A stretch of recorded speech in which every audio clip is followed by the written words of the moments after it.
আমি আমার ব্যবসার বয়স 1905-এ।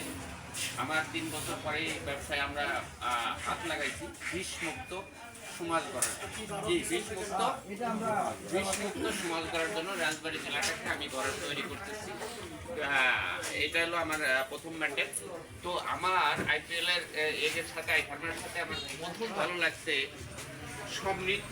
সমৃদ্ধ একদম তোকে বলেন সবাই সমৃদ্ধ সমৃদ্ধ আমাদের ক্যাটাগরির ভিতরে পড়ছে। যেটা প্রথম আমরা কোথায় ফসল ফলাই বলেন তো, কে বলতে পারেন? মাটিতে। কোথায় ফসল ফলাই? কোথায়? মাটিতে। মাটির স্বাস্থ্য রক্ষার জন্য কে তৈরি করছে? সমৃদ্ধ। এই সমৃদ্ধকে আমি সমৃদ্ধকে যেটা ব্যবহার করলে কৃষকের লাভ হবে সেটাকে আগে ব্যবহার করতে।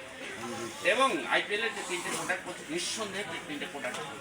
আমি কীটনাশক মুক্ত সমাজ গড়ার জন্য আমি কীটনাশক আমার করেন আমার কৃষকরাও জানে যে 10% কীটনাশক বেশি না, আমি বায়োপেস্টিসাইড বেশি। এরপরেও এদের অনুরোধে, সাকিবের অনুরোধে আমি প্রোডাক্টকে ট্রাই করবো। আমরা কৃষকদের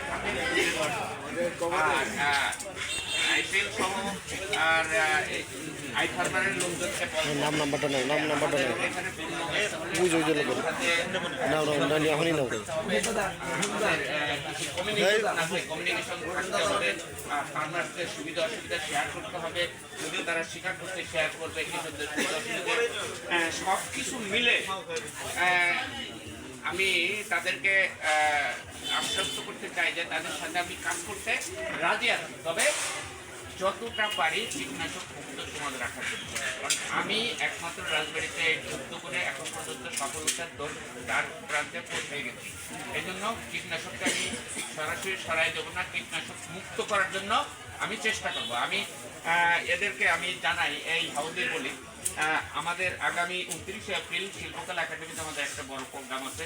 সেখানে সেই প্রোগ্রামের নাম হবে বিষমুক্ত কি বিষমুক্ত সবজির ফসল উৎপাদন। সেখানে আমার 575 কৃষক আছে। আমি 40 কৃষকদের ট্রায়ালে দিলাম যে 80 ভাগ বিষমুক্ত রাখতে হবে, 20 ভাগ বিষ ব্যবহার করতে পারবে। এর মধ্যে অলরেডি 20 জন সফলতা অর্জন করতে। আমরা এই 20 জনকে ডিডি স্যারের হাত দিয়ে পুরস্কার দেওয়াবো। হ্যাঁ, এই জন্য আমি তাদেরকেও দাওয়াত দেবো সেই অনুষ্ঠানে, থাকবে তারা।